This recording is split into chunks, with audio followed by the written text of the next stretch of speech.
Hello everyone, this is Urvashi Rai and I welcome you all to my YouTube channel.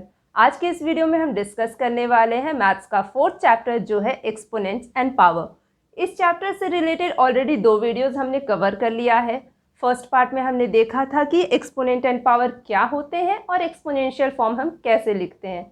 साथ ही second part में हमने पढ़ा था laws of exponents. Laws of exponents के first 2 laws हमने last part में cover कर लिया है। आज के इस पार्ट में हम इसके थर्ड लॉ को डिस्कस करेंगे। तो स्टार्ट करते हैं आज की class with the help of some examples. Third law को समझने के लिए हम एक एग्जांपल लेते हैं। Just suppose you have to divide 2 to the power 3 by 2 to the power 3। अब जो सेकेंड लॉ तुम लोगों ने पढ़ा था उसमें हमने देखा था कि अगर हमें किसी 2 ऐसे नंबर को डिवाइड करना हो जो एक्सपोनेंशियल फॉर्म में है, उनका बेस यानी कि ये जो नीचे नंबर लिखा है इसे ही हम बेस कहते थे, है ना, उनका बेस सेम हो और उनका एक्सपोनेंट चाहे कुछ भी हो। एक्सपोनेंट ये ऊपर वाले नंबर को बोलते थे, तो इनका एक्सपोनेंट चाहे कुछ भी हो यानी सेम हो या डिफरेंट हो, उससे हमें कोई फ़र्क नहीं पड़ता है। लेकिन अगर इनका बेस सेम है तो जो रिज़ल्ट आता है उसमें बेस तो वही रहता है और यहाँ इस एक्सपोनेंट के प्लेस पे ये जो 2 नंबर्स डिवाइड हो रहे हैं इनके एक्सपोनेंट का डिफरेंस आ जाता है। तो ये क्या हो जाएगा 2 to the power 3 minus 3। So this will be 2 to the power 0। So this is our third law. 2 की पावर 0 का मतलब हो गया यहाँ पर this is equivalent to this is equal to 1, यानी कि यहाँ पे एक नंबर है जिसकी पावर हो गई 0। जब उसकी पावर 0 हो गई तो हम कहेंगे कि उसकी वैल्यू है 1। इसी तरह से अगर हमारे पास कोई जस्ट सपोज रैशनल नंबर है like 1/4 and its power is 5 and it is being divided by 1/4 to the power 5, इस केस में भी सेम लॉ अप्लाई होगा, है ना। डिवीज़न हो रहा है, बेस सेम है, so it will be 1/4 to the power 5 minus 5 और ये क्या हो जाएगा 1/4 टू द पावर 0। अगेन यहाँ पर एक रैशनल नंबर हमें मिला है जिसकी पावर है 0। क्लियर। तो इस केस में भी ये जो नंबर है 1/4 टू द पावर 0 इसकी वैल्यू हो जाएगी 1। यानी इन एग्जाम्पल्स के बेसिस पे हम कह सकते हैं कि हमारे पास कोई भी नंबर हो, वो कोई इंटीजर हो, होल नंबर हो या फिर कोई रैशनल नंबर हो, कोई फ़र्क नहीं पड़ता। अगर उनका पावर है 0 तो उसकी वैल्यू हो जाएगी 1। So this is actually our third law कि अगर कोई नंबर है x and its power is just suppose m and this m is actually equal to 0, ठीक है।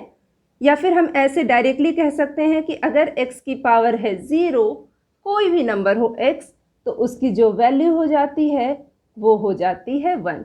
यही है हमारा थर्ड लॉ। मेन यही कॉन्सेप्ट है, कोई भी नंबर हो, किसी भी फॉर्म का नंबर हो, बस उसकी पावर हो जाए 0 तो वो नंबर क्या रिप्रेजेंट करता है, वो रिप्रेजेंट करता है वैल्यू 1। तो क्लियर है थर्ड लॉ। आई होप ये सारी बातें, ये एग्जांपल्स और ये लॉ समझ में आ गया होगा। अब हम देखते हैं हमारा next law. So the fourth law is just suppose तुम्हारे पास एक रैशनल नंबर है x और उसकी पावर है m, this is a exponential form. इसकी भी पावर है n, तो ये एक्चुअल में होता है x to the power m into n। यहाँ पर m और n दोनों ही कोई इंटीजर्स हैं, ठीक है। m and n both are integers. Clear है ये बात। यानी कि अगर यहाँ पर तुम्हें जैसे x to the power m दिख रहा है ना, ये क्या है, ये ऑलरेडी एक एक्सपोनेंशियल फॉर्म है और यहाँ पर इस एक्सपोनेंशियल फॉर्म का भी एक पावर है जो है n।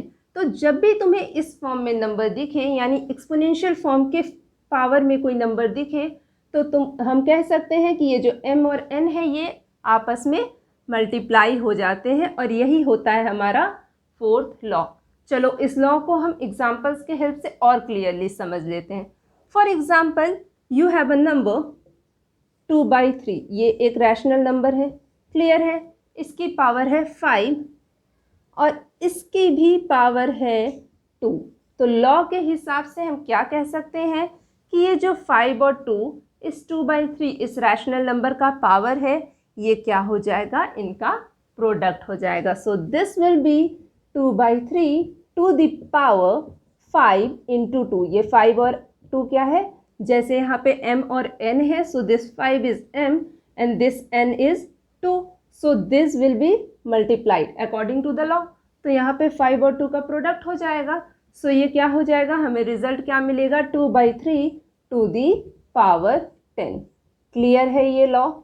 अगर कोई भी रैशनल नंबर है, उसकी पावर है m, उसकी भी पावर है n, तो वो m और n मल्टीप्लाई हो जाते हैं। कोई भी रैशनल नंबर हो, ये लॉ हमारा फॉलो होता है। तो क्लियर है फोर्थ लॉ। अब हम देखते हैं हमारा नेक्स्ट लॉ। तो अब देखते हैं हमारा फिफ्थ लॉ।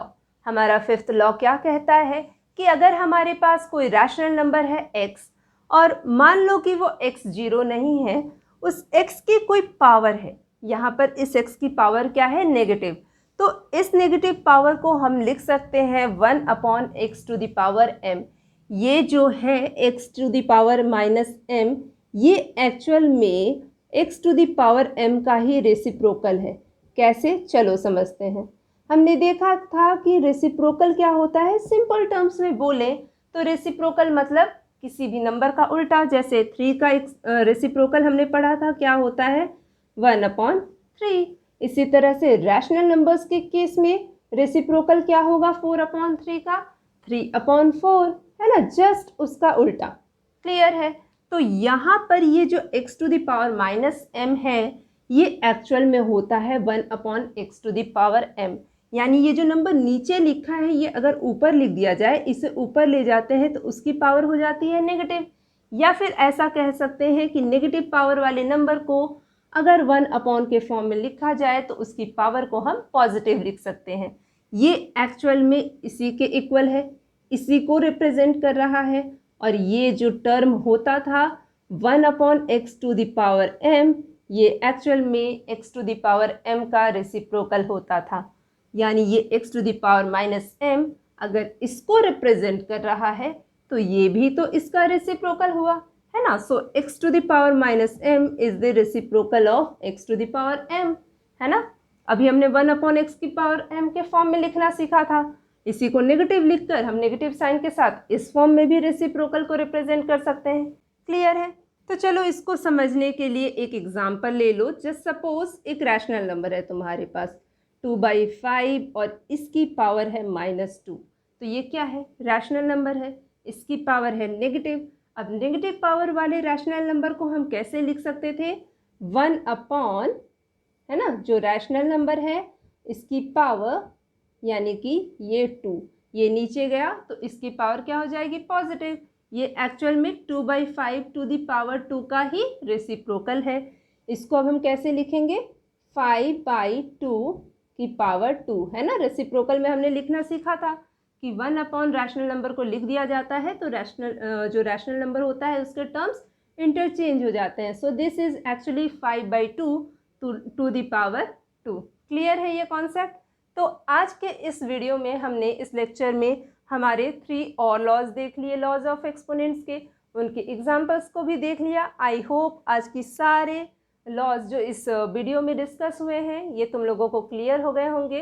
तो ये लॉज को रिवाइज करो, इन पे बेस्ड क्वेश्चंस भी करेंगे हम। Till then, thank you and stay tuned to my channel.